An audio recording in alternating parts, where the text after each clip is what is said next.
Ia dă-și tu păpușa la o parte.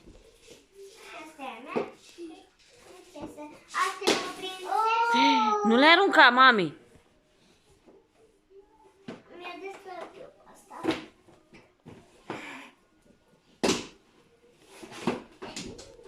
N-a venit Maria.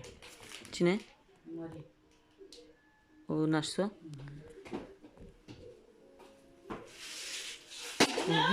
Ei alea lui Kevin. Ei alea lui Kevin, că le trântește mami. Nu, mă, e când plânge moșul ăla.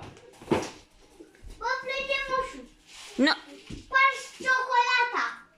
Deci asta. Pune-o acolo în braț. Așa. A, păi nu rezistă astea jos acolo.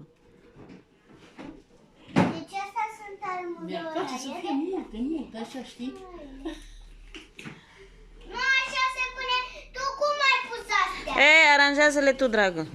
Eu știu mai bine cum se pun. Așa. Astea lasă-le. Vei, ia dus și Victor Astea. din cartier. Așa.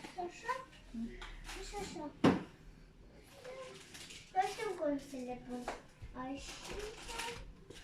E nervos? Astea, dar cum l-a pus moșul sunt bune. Vezi cât e. Ia lui tax.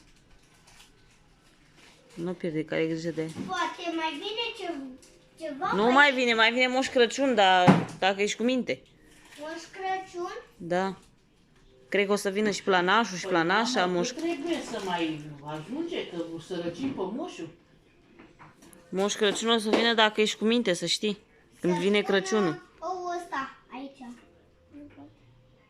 Lasă-l așa. E bine.